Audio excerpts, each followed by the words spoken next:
welcome to the session. My name is Ruth McCarthy. I'm Senior Planning Officer at Homes England, and I'm delighted to welcome you to our winter programme. This offers a series of knowledge sharing sessions on topics you've told us you're interested in. And today's one is about increasing the delivery of homes for people with learning disability and or autism. So the Local Government Capacity Centre develops, curates and designs offers for local government and partners to increase capacity and skills to drive regeneration and housing delivery and create high quality homes and thriving places. Next slide, please.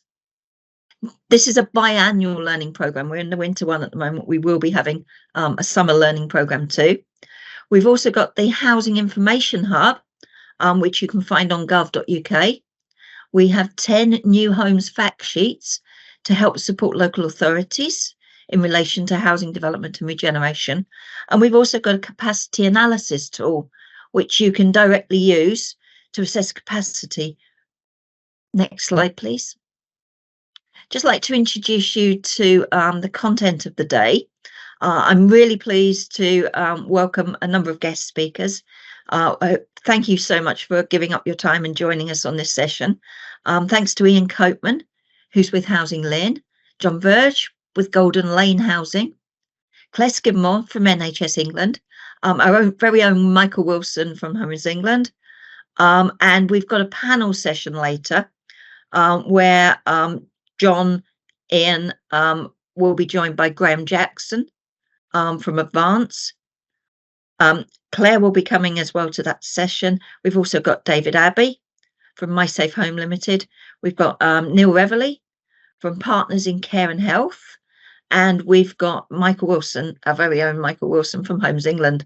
We'll be having quite a large Q&A session, quite a big panel. So it's slightly different, this particular session we're running, than most of the LGCC ones, where the presentations will be shorter, but we'll be having a lot of time for the panel and for discussions and for Q&A from yourselves. So if you think of anything, please do pop that into the chat. We'll be hoping to close at around about 12:30 today. Next slide, please.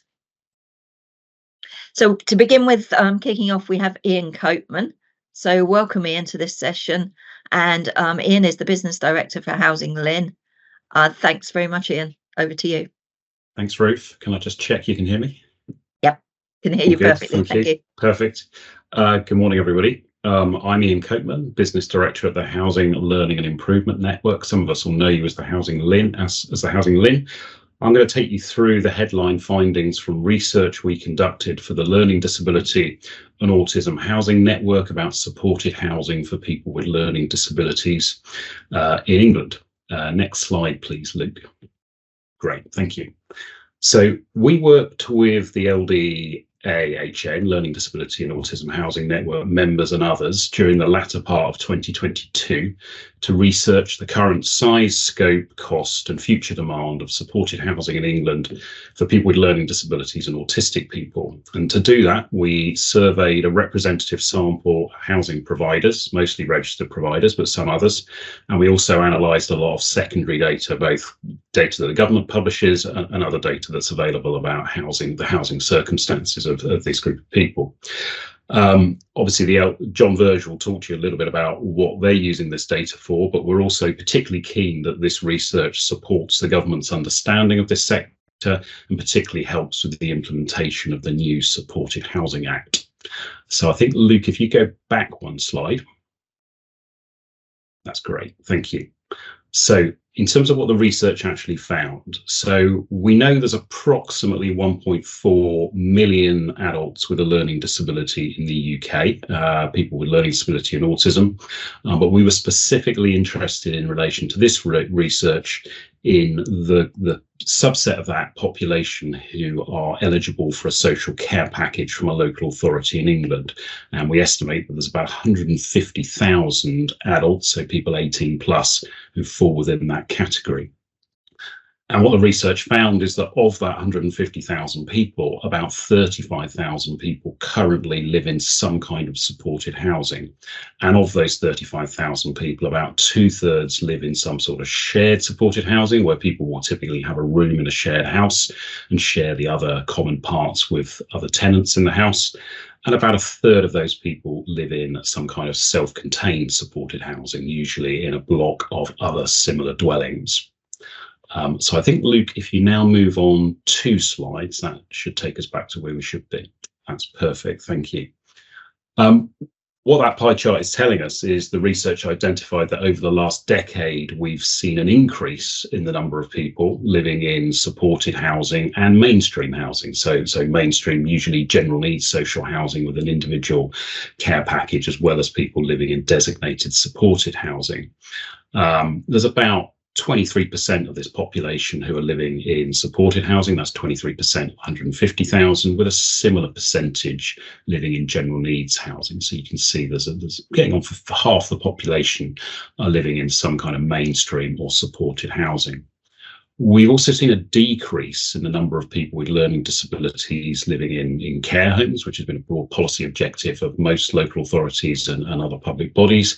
However, we found there's still about 17% of this population that are living in some kind of care home or other sort of similar type of setting.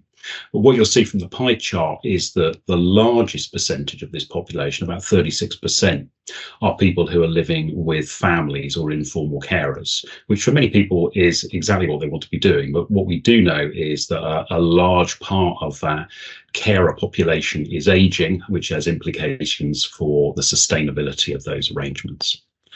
Next slide, please, Luke. Other evidence from this research showed that about 80% of supported housing provided for people with learning disabilities and autistic people is provided by housing associations or registered providers of social housing. The remainder provided by a mix of charitable organisations, CICs and private organisations.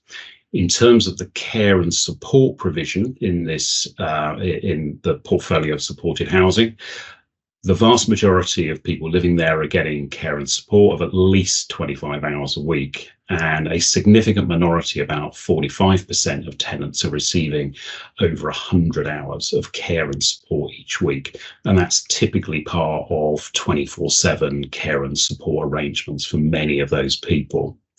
And then we move on to some quite technical definitions, which some of you will recognise as being part of the housing benefit definitions, but also part of the new definition of supported housing in the Supported Housing Act. And what we found is that the vast majority, 83% of supported housing that's occupied by people with learning disabilities and autistic people, is classified as either exempt accommodation, about 45%, or managed properties, which are 2 categories within the housing benefit definition of specified accommodation.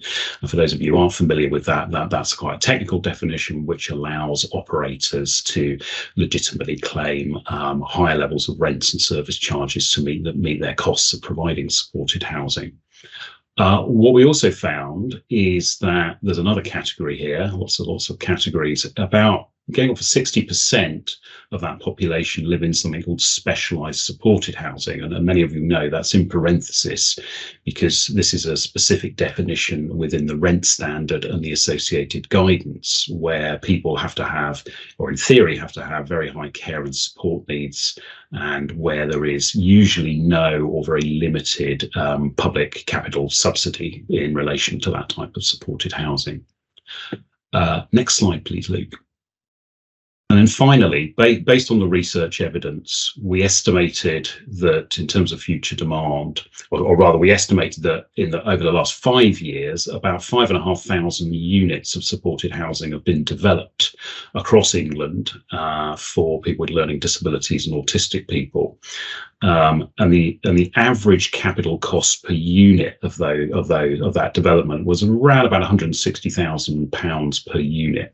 However, it should be noted, obviously going back 5 years is quite some time, that development costs will have risen quite sharply, or have risen sharply over the last couple of years in particular.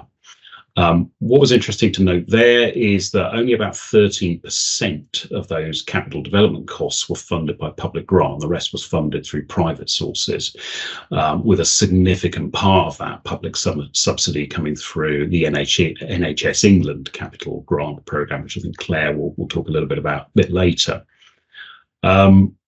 We estimated that the population of adults with learning disabilities and autistic people eligible for social care is likely to increase to around 170,000 by 2037 from 150,000 currently. And in this context, we've estimated a need for approximately 1,800 additional units of supported housing a year needed over the next 15 years to meet current demand and that future growth in that population. Essentially, this would meet the housing needs of a variety of people, both what are called young adults who are young people who are not yet adults, who will become eligible for adult social care services once they reach 18 over that period. Those people who may need to move from the family home, so that chunk on the pie chart we looked at earlier as carers age, and also the continued decline in the use of residential care and hospital settings for people with learning disabilities and autistic people. And then based on average historic costs and recent cost increases I've just referred to, we've estimated a requirement for approximately 340 million of capital funding from all sources, both private and public, into the sector to meet that level of housing need. The research report goes into a lot more detail, and I think there's a link to it on the slide deck later on. But I hope that's provided you with a flavour of the characteristics of the supported housing sector in England for people with learning disabilities and autistic people. John Verge, Chief Executive of Golden Lane Housing and Chair of the LDAHN, will now talk me through the recommendations based on the evidence that I've just outlined. So thank you, John. And I think next slide, please, Luke. Brilliant. Thank you so much, Ian. And good morning, everybody. As Ian said, I'm John Verge, Chief Exec of Golden Lane Housing. We're a national housing association providing supported housing for people with learning disabilities and autistic people over the last 25 years. Next slide, please. And as Ian said, I'm also chair of the Learning Disability and Autism Housing Network, which is a coalition of currently 25 housing associations whose vision is to provide, develop and promote quality homes and housing services for people with learning disabilities and autistic people.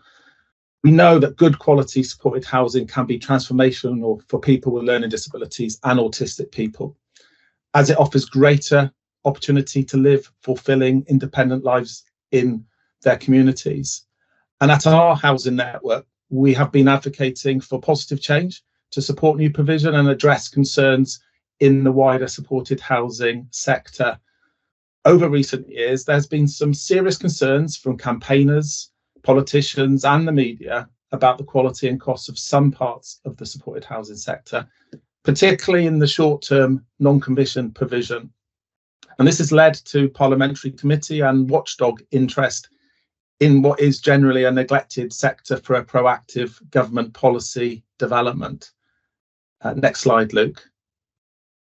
3 important reports have come along in relatively close succession to address these issues. The first of these was the autumn of 2022, the Levelling Up Committee Supported Inquiry report, which sets out some clear recommendations to address the concerns that it had with parts of the supported housing sector. These included poor strategic planning, poor government data, lack of standards, and lack of regulatory oversight. And last summer, committee member Bob Blackman's MP's Private Members Bill, the Supported Housing Regulatory Oversight Act, which aims to address many of the recommendations, received royal assent. Now, we await at the end of next month formal consultation from the Department of Levelling Up on how the proposed new national standards and local authority licensing schemes for supported housing will operate. But as you'll see from our recommendations later, we think they come at a very important and timely moment for the sector. In the spring last year, the National Audit Office's investigation highlighted supply and data issues. And the latest Public Accounts Committee inquiry report into supported housing, published last November, looked to address supply and data issues and support the implementation of the new Act with appropriate funding for local authorities. Next slide, please, Luke. Now, there are a number of great housing providers across the country who are working with their local authority and health commissioners to provide and develop much needed supported housing. But the reality, as Ian has explained, is that demand from individuals, their families and commissioners is exceeding supply. And if we're going to respond to this need with quality housing and viable funding, things need to significantly change. And our research set out recommendations for key stakeholders, including the government. Next slide. So we really welcome the ring fencing of funding for supported housing from the Affordable Homes Programme. And we are keen to ensure that this funding supports locally, strategically identified housing. We think there should be specific and published targets and results for new housing for people with learning disabilities and autistic people to help drive supply. Housing associations need the appropriate level of grant funding to meet the social housing rent rules, as Ian alluded to. And our members are continuing to look at different ways of making the current system work with Homes England. Significant parts of the sector, as Ian's alluded to too, continue to be reliant on higher housing benefit levels due to the additional costs of specialist housing. And we certainly require government to maintain the current housing benefit regime to support new provision. We certainly welcome the upcoming Supported Housing Act, and we want to ensure that it introduces proportionate oversight to drive up the standards that are needed and recognise the difference between those non-commissioned short-term housing that's had much criticism across the country and lifetime commissioned homes. Next slide. Our call to local authorities is to develop and publish those regular supported housing strategies that form part of the new Act, but ensure that they properly address future housing for people with learning disabilities and autistic people. Now, importantly, any strategy will only deliver new solutions if local and health authorities work together with housing providers. One area of the report that Ian didn't mention is that the report highlights a current vacancy rate of over 10% across the learning disability and autism supported housing sector. So it's vital that local authorities work with housing and support providers to make better use of existing accommodation to meet need or support reprovision of outdated accommodation. Next slide. Finally, our call is to housing providers. They need to play an increased critical role working with councils, adult social care, health authorities, and other partners, including Homes England and NHS England, to support new provision. Over recent years, many long-standing larger housing associations have stopped developing and providing supported housing. We believe there could be opportunities to work alongside specialist providers to support new provision as part of housing associations refocus on their core purpose. We also believe housing providers must also embrace the new national standards that the Act will introduce and indeed positively respond to the criticisms of unjustifiable rents by evidencing the clear reasons why some supported housing is more expensive. It's vital that housing providers evidence the value for money and the positive impact good quality specialist housing provides to society, and most importantly, for people with a learning disability and autistic people. It's clear from us that good quality supported housing has a vital role to play to change people's lives and provide that lifetime of independence. And we believe it is time for all key parties to come together to respond to the changes needed, to support new provision, provide that value for money, and ensure high standards across the whole sector. Final slide, please, Luke. If you want any more information about the work of the network, the details of the report, and you'll be pleased to know a summary of the report. You don't have to read all 60 plus pages. Do follow that QR code, which you'll get a copy later on. So that's me. Many thanks. Next slide, please. So we've got a little poll here for you partway through the presentations. If you'd like to click on the poll in the chat to participate, or you may see it pop up on your screen. So our question is, what is the biggest barrier to the delivery of homes for people with a learning disability and or autism. If you'd just like to type in what you think the barrier is. Right, we're seeing some of the answers now. Funding is a main one coming up. Also support and cost, picture of demand, viability, funding still the main one.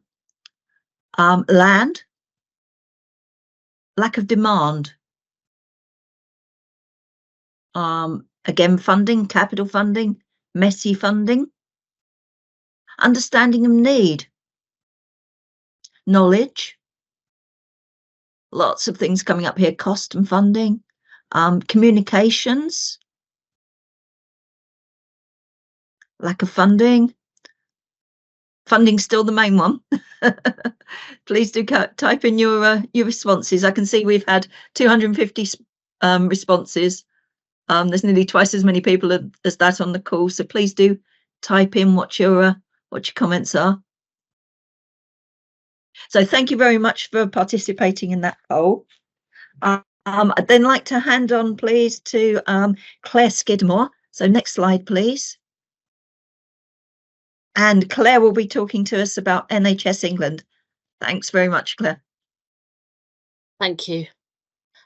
Yes, so I'm Claire Skidmore. I'm the National Strategic Housing Lead in the Learning Disability and Autism Programme at NHS England.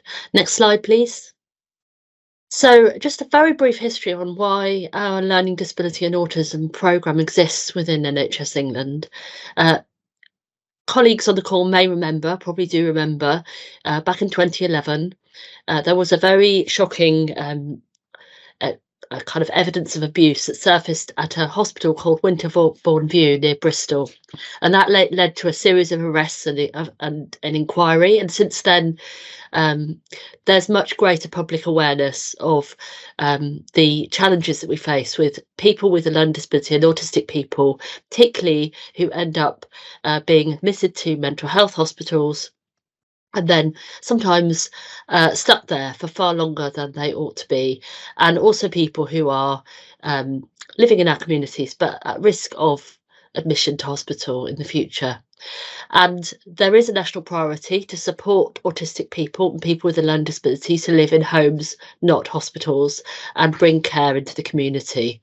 So you may be aware of the Transforming Care programme and Building the Right Support, which is the policy direction that was published jointly between NHS England, ADAS and the Local Government Association in 2015. Building the Right Home, with a focus on housing, followed in 2016, and it continues to be a priority. And there's a link in the slide to the relevant website. Next slide, please.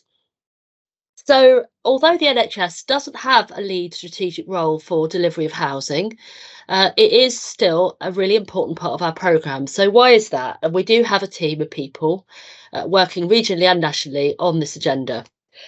That's because we know from our data sets that where people's hospital discharge, so mental health hospital discharge, is recorded as delayed, 51%, and actually the most recent data I saw was 56% of people have lack of suitable housing given as a reason for delay. So it's the single biggest reason why we're finding it really hard to help people to leave hospital and live in the community.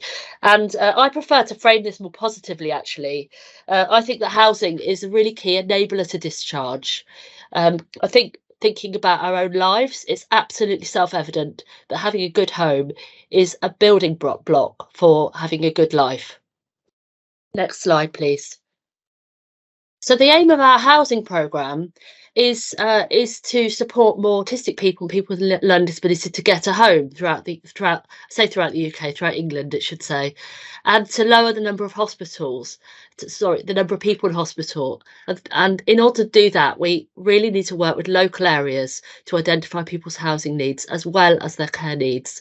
So the focus is on a true home. For most people, a true home is what they aspire to. Most of us don't want to live in a placement. Next slide, please. So we have a regional and a national focus. The regional senior managers have a dual role.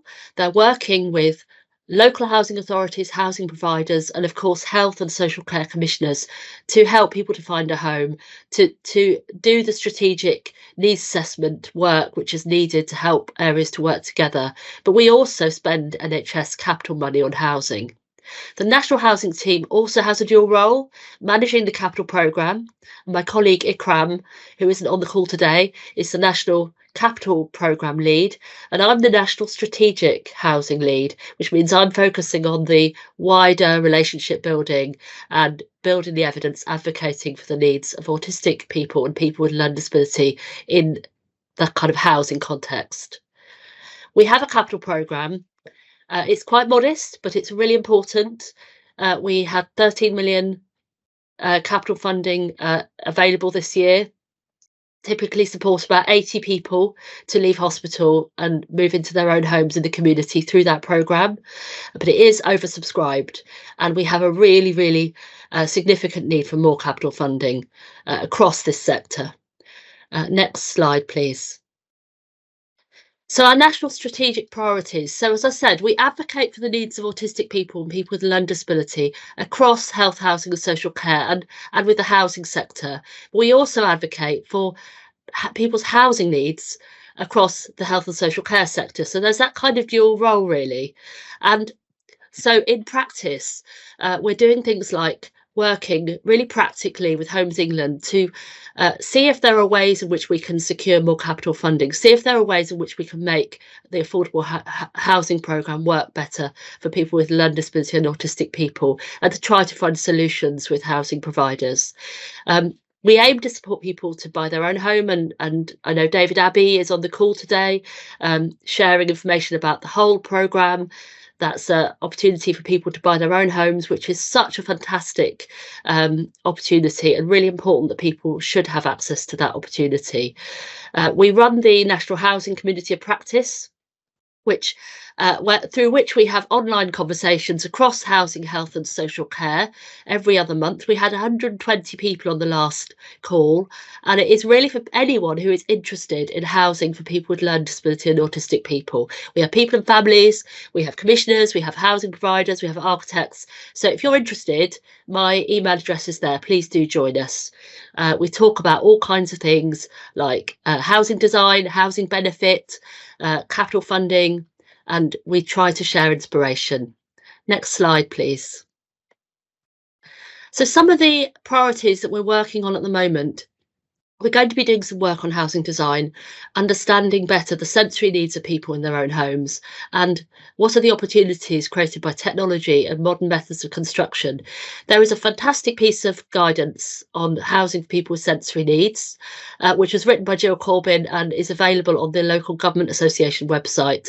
And we really want to build on that and develop our learning beyond that. So Jill will be working on that with us. We really want to work in co-production with people and families in order to understand. There was a question in the chat about, do people want self-contained housing or shared housing? We need to talk to people and find out what they want and what's going to work for them. And I think that needs to be absolutely at the heart of all of our work that we're doing at every level. And we need to plan for people's housing needs from as early as possible.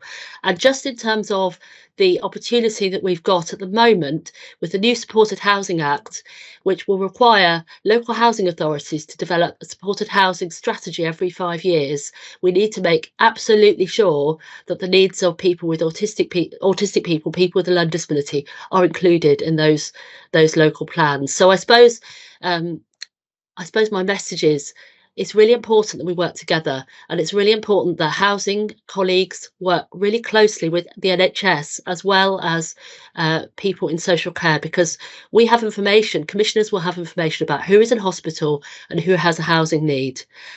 Next slide, please. So just a couple of slides to finish off about the benefits for people having the right home.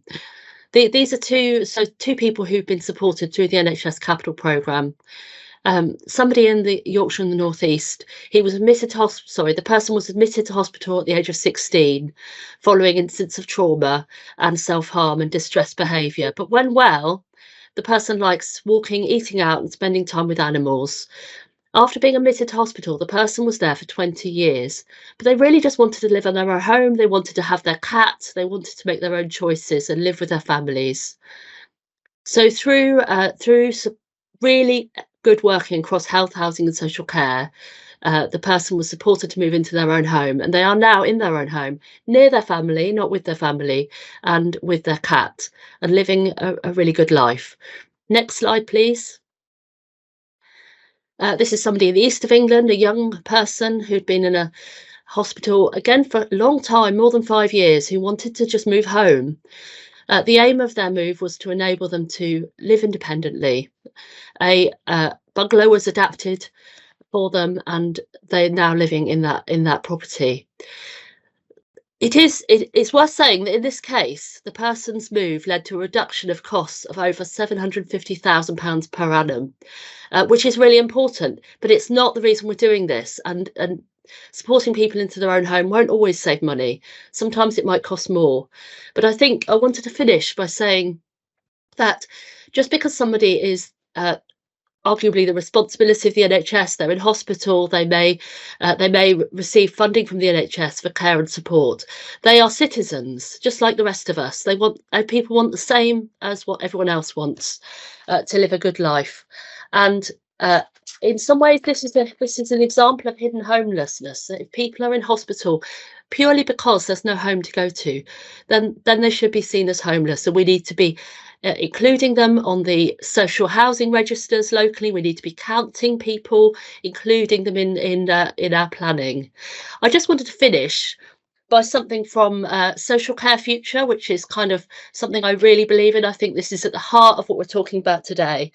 We all want to live in the place that we call home, with the people and things that we love, in communities where we look out for each other, doing things that matter to us. And I think that's the same for all of us. Thank you. Okay, so over to me next. So I'm Michael Wilson, Senior Manager of Specialist Housing Delivery at Homes England. I'm just going to take you through a few slides just to talk about some of the things that we're doing to support this area. So we can move on to the next slide, please. So Homes England, as many of you be aware, provides capital funding for development of specialist and supported housing through the Affordable Homes Programme. The AHP is a multi-billion-pound programme which aims to increase the supply of affordable housing in England, and the overall aim is to deliver over 130,000 homes by the end of March 2026. The programme also includes a 10% target for the delivery of specialist and supported homes. And through the AHP, we provide funding for a variety of low-cost rental and home ownership products, including affordable rent, social rent, shared ownership, old and older persons shared ownership. And funding can support delivery of homes for many different specialist schemes and client groups, as is shown on the graphic on the screen. And this includes people with learning disabilities and or autism. Now, the focus of the AHP is on new supply and additionality. There's also limited scope to consider schemes bringing forward empty homes and empty commercial properties where this will increase new supply. So we can move on to the next slide, please. So this next slide shows an example of the types of homes that can be supported through the AHP, and also the partnership working that we do with other public bodies. So NHS England is an example of this, and Claire already alluded to that, to bring forward specialist homes. The scheme shown on the screen here is Oldland Common in South Gloucestershire, which is being developed by Elim Housing Association. So working collaboratively with NHS England and ourselves, Ealing were developing this small scheme for people with learning disabilities and autism. Comprises 6 bungalows, which are all M4-3 fully wheelchair accessible, and they're designed to meet the needs of the client group. This also includes a staffing area, which will provide the day-to-day support and manage clinical risks in the community. Also worth noting that the scheme itself sits alongside a wider new development consisting of mixed residential, affordable housing and the GP surgery. And so this is in line with our Building for a Healthy Life environmental and scheme requirements. which are around ensuring connectivity to local areas and for people to feel that they're part of the community. I think this is a great example of how collaborative working can support local communities and provide high quality homes for those who need them.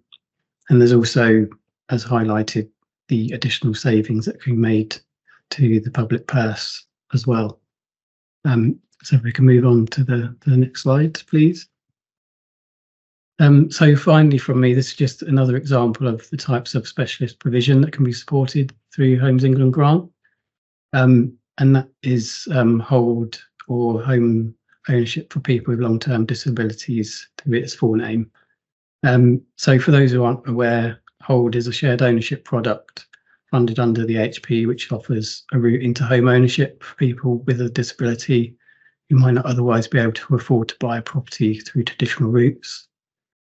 And through hold, it's a slightly different approach. So people can identify and purchase an existing home where suitable properties aren't being offered for shared ownership, or generally near to where they live.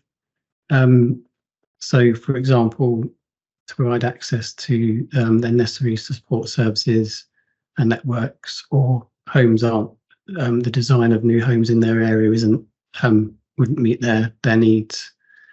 And then as outlined on the slide here, so Advanced Housing and Support are a leading provider of hold properties across the country. And Graham from Advance is on our panel later. They've delivered 90 homes with the support of HP grant so far, which obviously it's good, but we want to do more hold. As Claire mentioned earlier, it's kind of fantastic product and can support more hold through Homes England, particularly in the north of England. And so we'd encourage providers who may be interested to get in touch with us. And that goes for the delivery of all kind of specialist schemes for this group as well. And that's all from me. Thank you. I think I hand over to Ruth now for the panel. Thank you so much. So I'd like to say a really, really big thank you to all of our guest speakers. Thanks to Ian, to John, to Claire, and to Michael.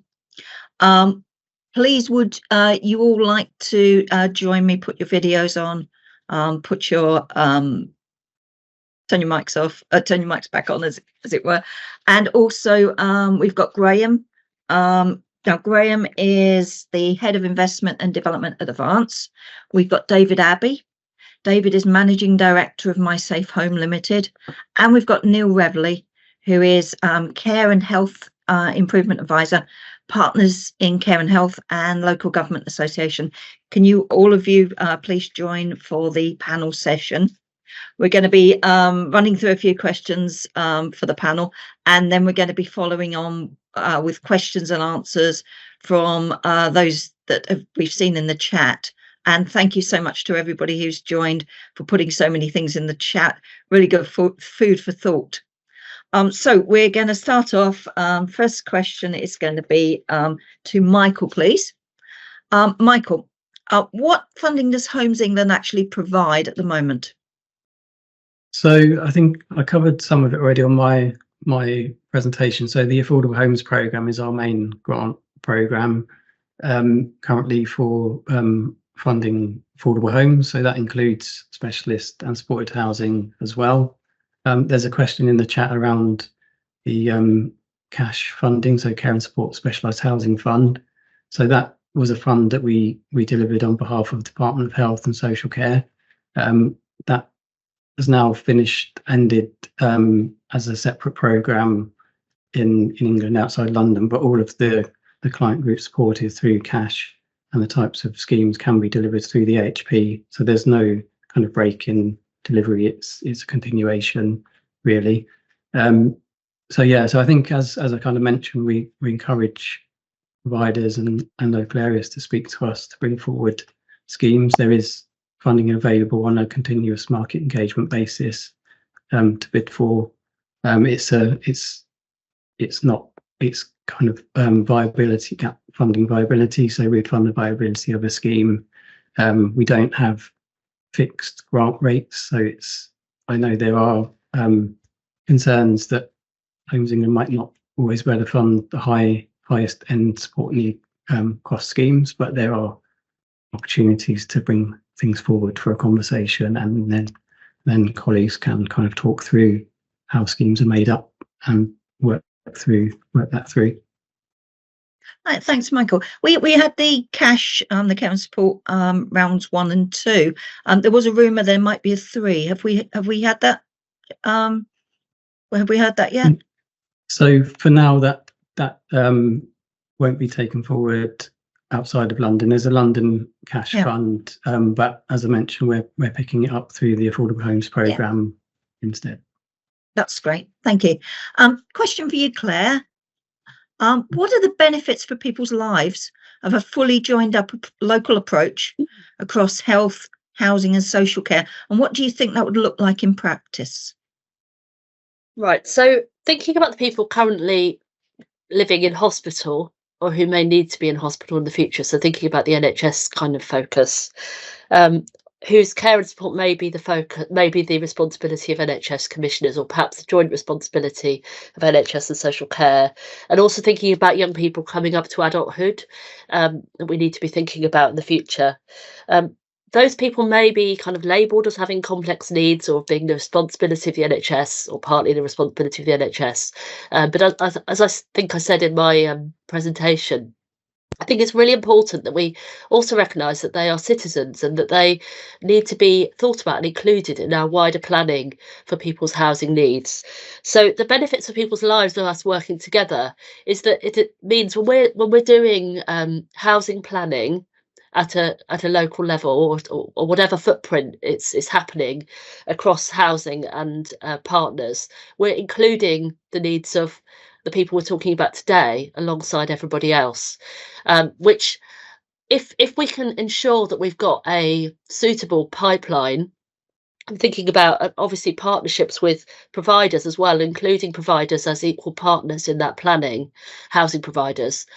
If we've got that pipeline, then we can be less reactive. So when we're supporting someone to leave hospital at the moment, it's often very reactive. We look for a property for somebody. It can take a year, 2 years to find a suitable property and adapt it for the person, which is really unfair on the person who's then in hospital. Often people may become more unwell. They may not be able to leave by the time that the property is ready because they become more unwell because they're in the wrong place. So it's about that joined up approach to planning for people's future needs. I would say that we are already collectively paying for people to be in hospital, so it's not as if there isn't significant public money, just arguably going often in the wrong place. So there's a bit of a tanker that we need to turn around here in order to ensure that we're investing in housing communities and not in hospitals for most people. Absolutely, and also the kind of bed blocking, where people are in hospital and other people are waiting to come in. So it's really important that there's joined up thinking, isn't it? I've got a question here for Neil that follows on from how would you suggest we can further collaborate effectively to increase the delivery of homes for people with a learning disability and autistic people? So I think many of us are already working in the field of trying to get people to collaborate to a greater extent, but one or two things are happening that hopefully will help us with that. And there's already been mention of the Supported Housing Regulatory Oversight Act. Now, whilst it was a bill, was predominantly introduced to deal with what were described as sort of rogue landlords, if you like, in this space. Colleagues in DLUC, I think, did a great job in adding to that. And as the government supported that particular bill, a key part of that bill is the requirement for 5-year rolling strategies around supported housing.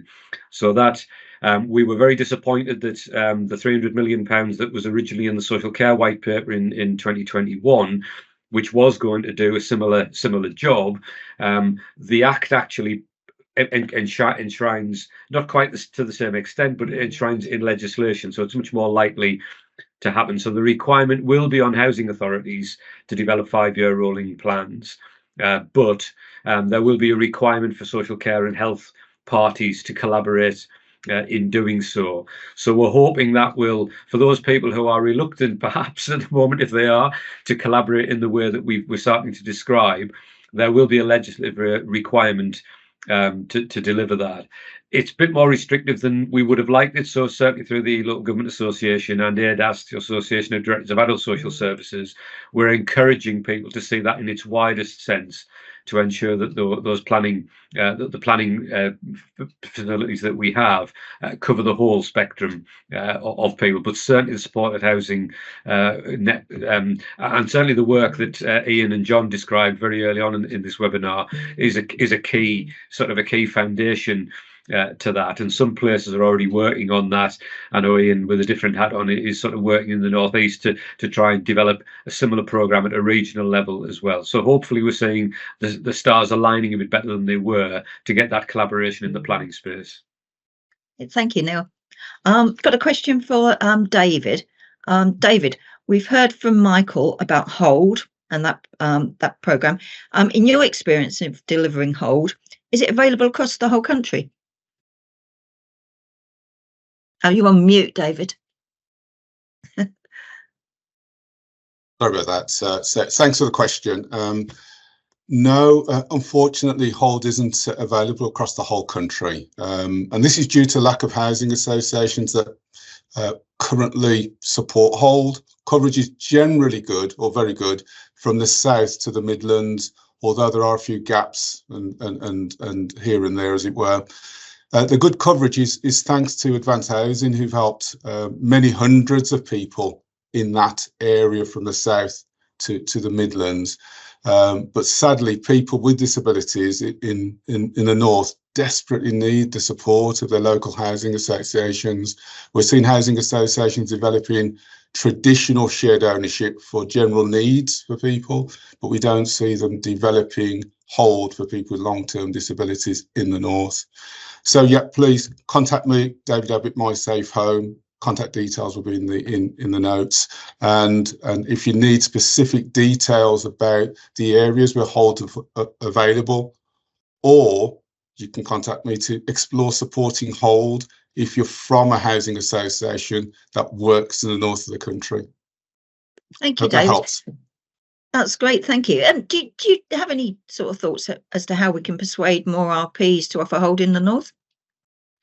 Yeah, I think some of the points made by Ian and by Neil specifically were really around the fact that Homes England supports the model, and it's supported the model for over 25 years now. In fact, this month, January 2024, we have the anniversary of our very first homeowners who were supported by what was then the Housing Corporation to fund Hold. So it's been around for 25 years. It's stable, it's affordable, and it gives people real security of tenure for the whole of their lives. I say 25 years is a long time to be living in the same home that you own. So we know it is possible.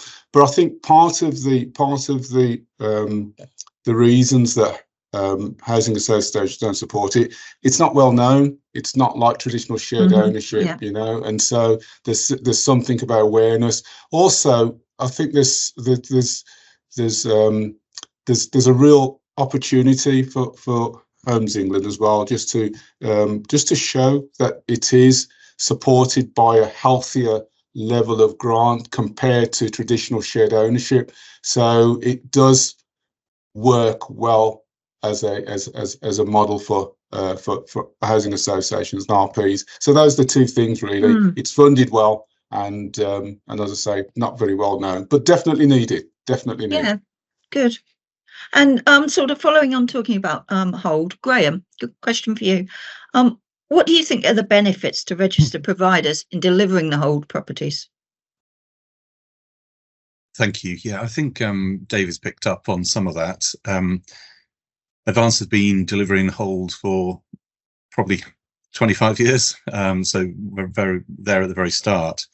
And over those years, we've sort of seen the great benefits for people living in their own homes.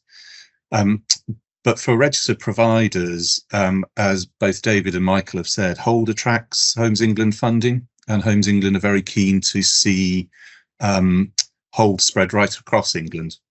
So it's attractive to registered providers to get in. There's grant available, probably grant at decent levels, so it is affordable for housing providers to get involved. When you compare hold to the traditional way of delivering shared ownership, which is usually building properties, there's less initial outlay for the housing association. And the registered providers, you're buying a property that's been identified by the applicant. So you can do, jargon would be a back-to-back purchase and sale. So you're not holding properties, you're not having to have the upfront design costs, you're not having to lay out capital building properties, so you buy it and then sell it on at the same time.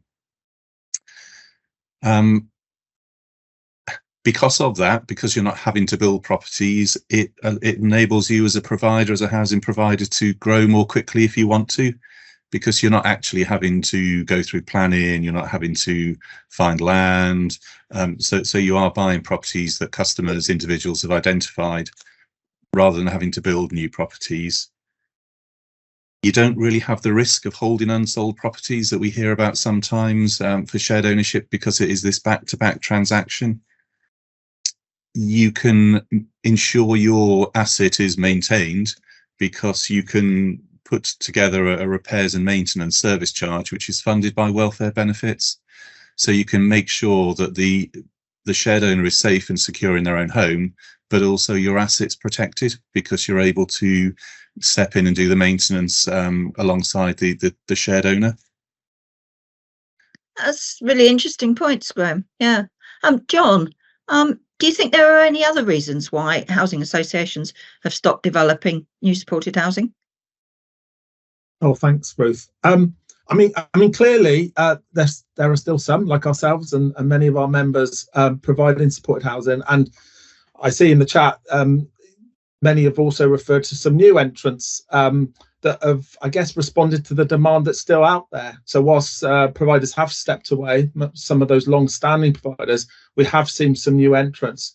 The reality is that there's been obviously criticisms by the regulator of some parts of that new sector. Some have struggled to manage their services, created business model that the regulator has been critical of, particularly in terms of length of lease without mitigation to break those leases if things change within welfare benefits, and in some cases questions about the charges of those leases. But I think, just before I go to specifically answer the question about why people have stepped away, I think it's just important to say that the regulator, and certainly I've spoken to the regulator, isn't against leases. And private finance, some of that will be borrowed, so we will borrow money, but there is a limit to what providers can borrow themselves. So we do need leases. We need the right type of leases. We need the mitigation, so if welfare benefits did change, that people could end their leases. We need the right charges made to housing associations, and we need to look at the sharing the risk. Some of that risk isn't always going to be with the housing provider. I think we also need to look at local authorities who are increasingly coming to us saying they're prepared to look at void nomination agreements to share some of that risk. But in terms of why a lot of long-standing providers in the sector have stepped away from this sector, I think predominantly they're stepping away from supported housing generally. So some of those reasons will be they've got other focuses in their business plans. Their boards are looking at issues of damp, mould and condensation, delivery of development targets. Mergers often see providers offloading some of their supported housing, and we can't underestimate the reputation that the sector has had from the reports I referred to earlier, and just concerns about entering in to supported housing.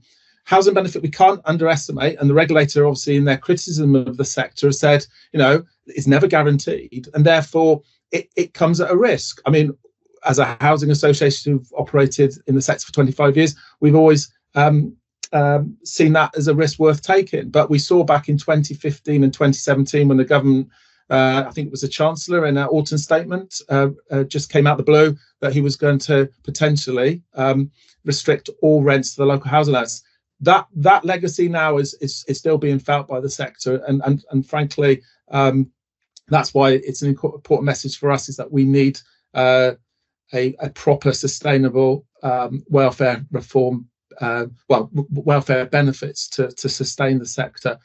And I just think, as we've noted, the new Act, we've got more complexities, it's right to see oversight, but regulation comes at a cost. We're increasingly getting more complex referrals to us, which is why we exist as a sector, to provide specialist accommodation, but it is more complex to provide the type of accommodation. There's been some questions I've seen around design. We need to design it around the individual or the individuals, and that is more bespoke, higher spec, often larger in scale, often detached, to enable people to live in their homes with the right support. And cost of capital is increasing, so there's lots of things, low margins in the sector. So I could probably speak for about 20 minutes what the barriers are, but I guess what we would say is our members are overcoming those barriers and delivering accommodation every day, and seeing the real benefits. Right, thank you, John. If I can move to you now, Ian, please. Ian, how can Housing Lynn help local authorities and providers to bring forward more schemes? So we, with others, can assist local authorities and housing and care providers in a number of ways. So some of you will be aware we provide a substantial library of practical resources on our website in relation to, for example, case studies. So some of the things that John's just been talking about, commissioning toolkits that have been developed with local authorities and NHS partners, and things like supported housing design.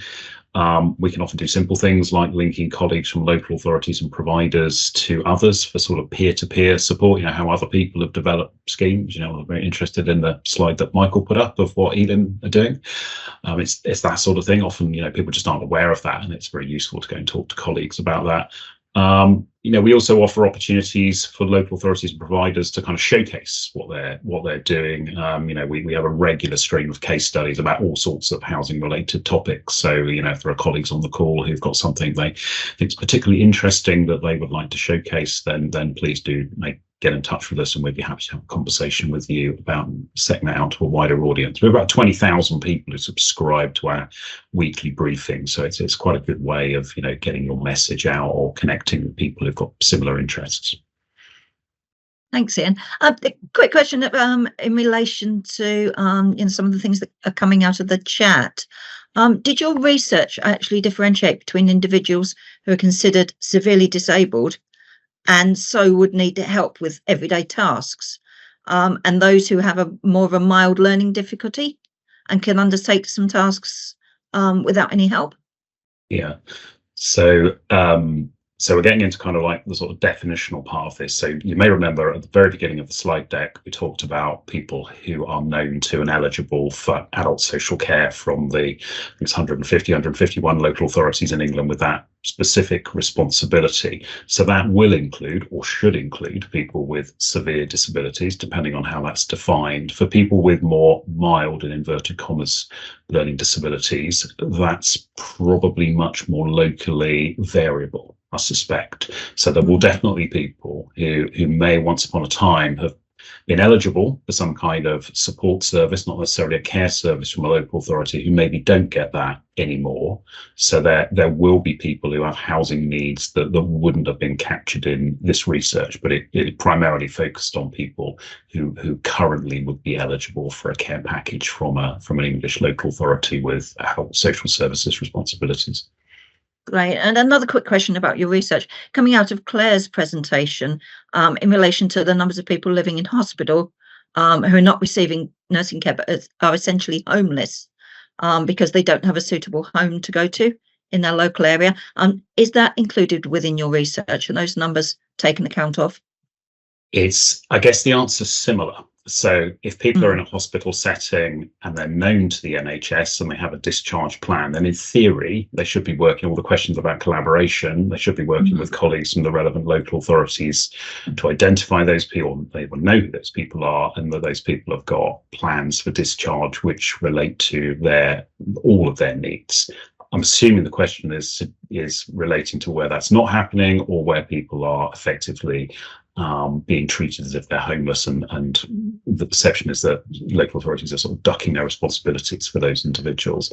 So there probably are some people in those settings that, if they're not part of, or they're not known to local authorities in the sense that they have a social care assessment and a package associated with that, again, yes, there would be other people whose needs may not be captured within that research. So yes, there's probably a wider number of people who additionally have housing needs beyond the numbers in the research that we have provided. Right, thank you, Ian. Claire, if I can come back to you, please.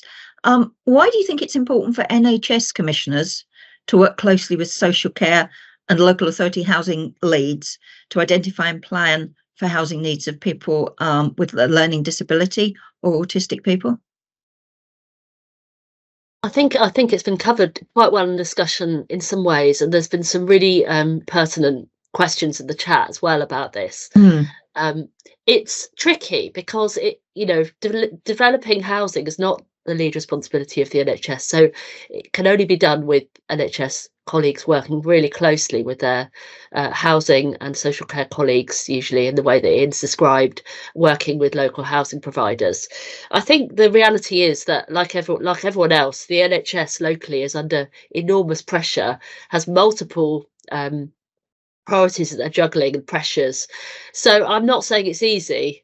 And as I think I said earlier, that part of the role of the small housing team that we have within our programme is about internal advocacy as well as external advocacy.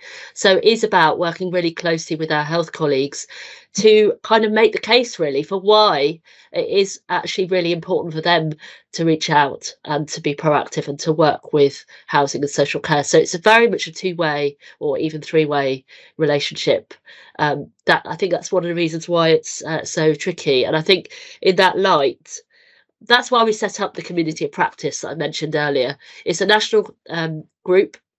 Anyone can join who's interested, and it's co-chaired, reflecting the kind of spirit that I'm kind of trying to encourage it, but jointly by Neil and myself, so the Local Government Association, ADAS, and NHS England. So it's trying to kind of really solve problems together and inspire each other. The other thing I would suggest it might be worth looking is something called Brick by Brick. If you Google Brick by Brick, it'll come up, which is some guidance that we've published on our website, which aims to support NHS colleagues as well as other colleagues locally to make the connection between how, when someone's in hospital, what are the relationships that you need to have? Who are the people you need to pick up the phone to? What are the questions that you need to be exploring with the person about their future housing need in order to plan that person's pathway out of hospital into their own home? So we do provide kind of some support as well around that. Great, thank you, Claire. And Neil, just picking up, we've talked a lot about collaboration and communication and working together.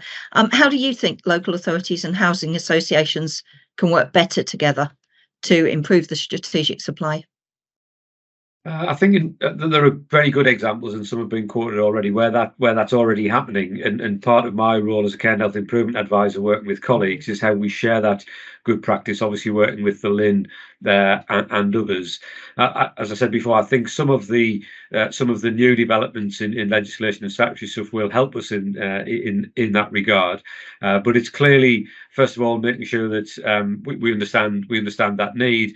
And a lot of people have talked in the conversation and in the chat about people who need very bespoke housing. But actually, I would say the vast majority of people that we're talking about, their needs don't require such levels of bespoke housing. Some people, of course, do, and it is how we can get that pipeline. I think Claire described earlier about understanding the strategic need on a longer term basis in terms of programs, rather than looking at one-off houses on a particular, when someone is ready for discharge. It's how do we build this into the programs that we have.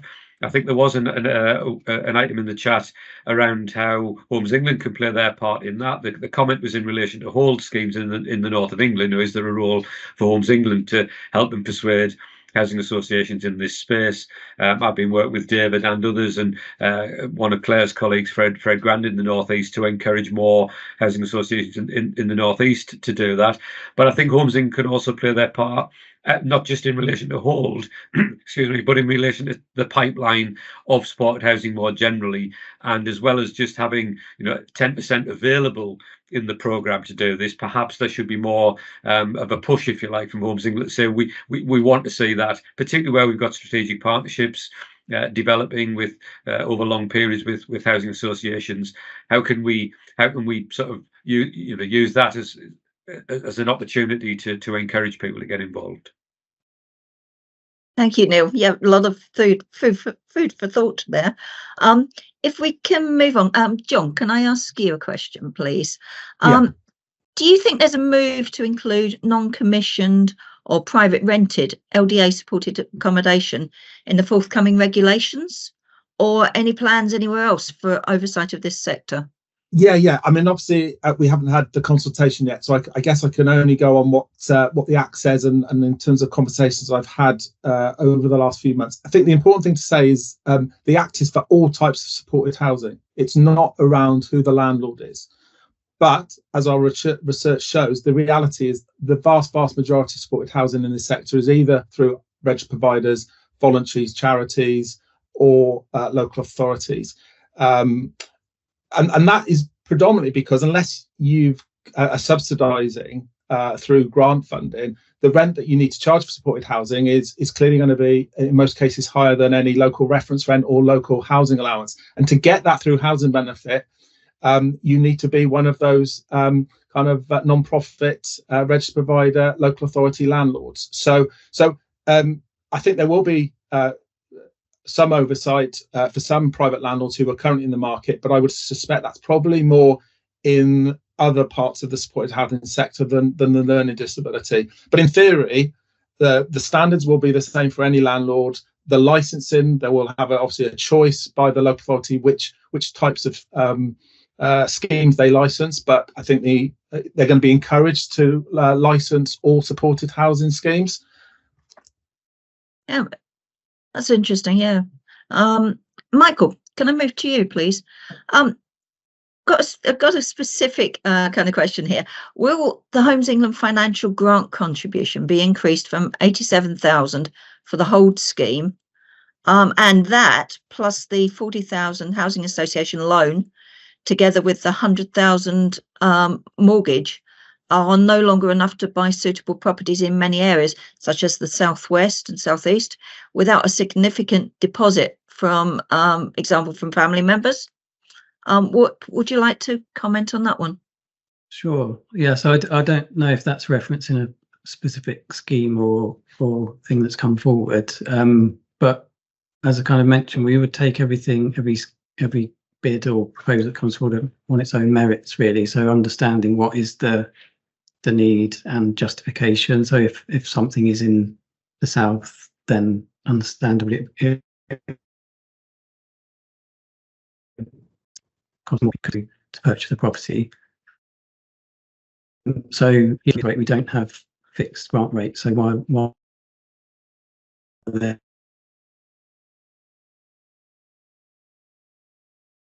You're freezing a little bit there, Michael. So basically, I think in a nutshell, what you're saying is we don't have fixed grant rates, and things are judged on their merits that come in. Got a question for you, Claire. What do you think are the main needs of people with learning difficulties and autism? So, I mean, the first thing to say is that everyone is different, just like everybody else. So I think it's really important that there is choice, and it's horses for courses. In some ways, there are types of housing that will suit some people but not other people. So I think it's really important we don't kind of have this idea that we need a model that everyone must fit into. Having said that, in terms of the kind of more highly bespoke housing that some of the people who are maybe in hospital may need, the kinds of things we're talking about. So again, just this is individualised. It needs to be personalised. But when people may need more robust design, so design that includes safety features, anti-ligature, and so on, depending on people's needs. People may be traumatised, or they may have sensory needs that need to be considered. So that would be thinking about things like lighting and sound. Some people may need to be living in quiet neighbourhoods or away from schools, or and also if people need support, then that needs to be thought about in the design. There may need to be staff accommodation, there may need to be parking for staff, need to think about access to amenities. And like everyone else, people should be involved in the planning of their future home, and it should be thinking about things like how does the person want their home to look and feel? Do they want to live near their family? Do they want to live near amenities? You know, all of those things are really important in thinking through people's housing needs. So a lot of people will want self-contained housing, and I think that is, you know, more and more the case as people kind of, I suppose, have higher aspirations and wanting a home of their own. But some people do want to live with other people, particularly thinking about young people who may be leaving school. Lots of us live with other young people when we're at university. There's all kinds of ways in which people may want to live with others. So it should be that I think the point is there should be choice, but some of the design features that we're talking about might be around those sensory needs, though those trauma-informed design. And just a kind of plug on this, if anyone is interested in design, there is a piece of work that we're going to be starting kind of through the forum of the Housing Community of Practice that I've mentioned already, where we'll be looking at good practice, trying to together learn more about this and to enable people to access resources through a single repository. We'll work with colleagues on this call as well. So I think there's a lot of learning that we need to do and a lot of good practice that we can share around this. That's really interesting, Claire. Yeah, and it's also good, you know, if we can work with trying to get that into some of the mainstream kind of housing projects as well, not just specialist housing projects. So that's really interesting work. Neil, question for you. Do you work with local planning authorities in relation to their local plans, which could actually set out policy requirements for this sort of housing? I think we would say not enough is the answer to that. So I think we all do encourage that, and I think certainly health and social care people have become much more used to working with their housing colleagues. But I think what we've been trying to do for some time actually is encourage people to think that it needs to be broader than that, because it does need to influence local plans. We've got some great examples of where that does happen, but we would suggest that they're too few, which is why we're really pleased for the 5-year rolling plan that the Supported Housing Act will require.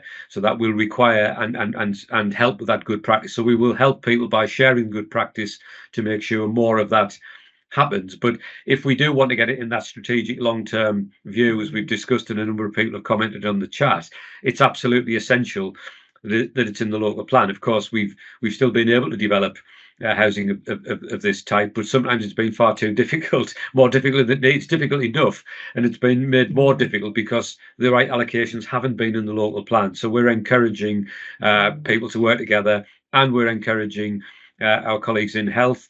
So indeed, when the new ICBs, the Integrated Care Boards, was set up, we encouraged the Department of Health to ensure that it was one of the statutory responsibilities of ICBs to engage in strategic housing. We'd hoped that would come to the fore with the 300 million that was going to come through the white paper to encourage those broader plans. Unfortunately, that didn't happen. But nevertheless, the requirement is still there. Obviously, ICBs have hundreds of statutory responsibilities, so but how we encourage them to use that, working with us to ensure we influence the local plans. Right, thank you, Neil. I've got a question actually now for Neil, and also Ian, you might like to comment on this one. I'll let Neil have first stab. Now, this is from the chat. It's a person who is working in a developing local authority. They're aspiring to deliver new supported housing for adults with learning disabilities and autism. But as a unitary authority, their understanding is that they're unable to classify properties as exempt and therefore cannot access higher rent levels. Are there any other local authorities with that experience that you've heard of? And do you know how they would have overcome that? So this has been brought to our attention, both through my attention and Ian's attention, by a couple of local authorities, and we have some examples of where people have found a way around that. More particularly, by many unitary authorities have been formed through many iterations of local government boundaries, if you like, and were formerly part of county councils. They're now boroughs, within that. And some legal opinion has been, which Ian perhaps can comment on better than I can, he's been more sort of closer to this, have used a legal view that means they could access housing benefit in that way. Others perhaps have taken a more conservative view, but it is something we want to take up both through the LGA. Ian and I are both involved in an inquiry Lord Best is doing with his older persons APPG, and it came up through that route as well. And Lord Best has indicated that he would be keen to join that party, if you like, to see how we can, because we think I think it's an unintended consequence of some of the local government legislation. We don't think it's intended in this way. So we're going to try and see if we can work on that. But Ian, you may have a better comment. I'm not sure a better comment. I've really just all to add. The only thing to add to that, Ruth, is that yes, in response to the specific question from the colleague who's posed it, we do have a very small number of examples of local authorities that have taken legal advice where they are not a county council, which is the wording that's in the exempt accommodation definition, and they're also not a housing association, which is the other bit of phraseology. So basically the phraseology is outdated. So if the person who's posted this wants to make themselves known to yourselves at Homes England as the facilitator of this, and then forward it on to me, I'll get in touch with them and share with them the contact details for the local authorities where we know they've taken legal advice and have proceeded to develop supported housing on that basis. That's great, thanks, Ian. And will the person who posted that question please do get in touch with Ian? And we'll be supplying everybody's contact details later with the copy of the slides. I've got a question now, please, for John.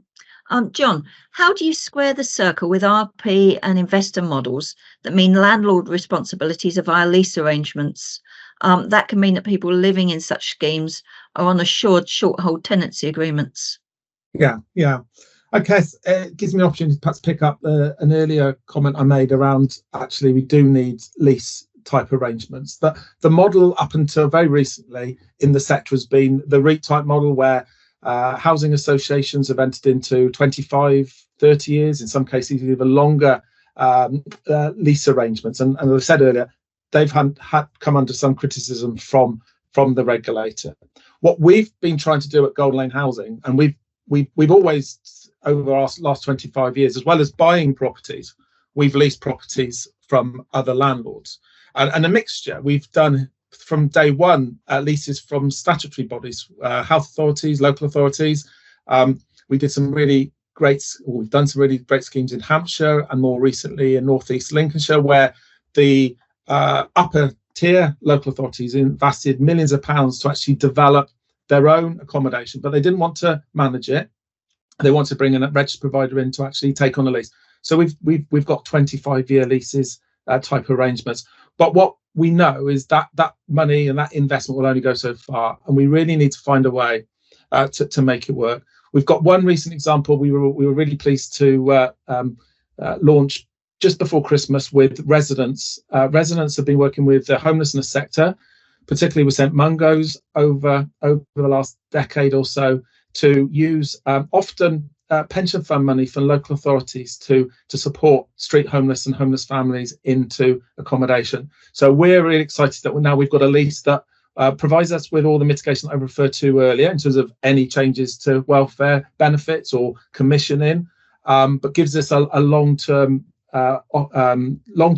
schemes that we can actually then offer to people on tenancies that are there for the long term. So we're really excited. We want to do more of that because, as I said before, we need that capital to come into the sector. That's great. Thank you, John. Well, we've got heaps of questions. I'm afraid we haven't got time to get to because we're closing at past. If we could bring up the slide deck, please, that would be great. I'd like to, while that's coming up, like to say thank you very much indeed to all of our speakers and all of our panelists. It's been a really good session. There have been so many questions from the audience. We'll try and answer any questions in the chat. You've still got a few, you'll have a few more minutes to put any more questions in and access that.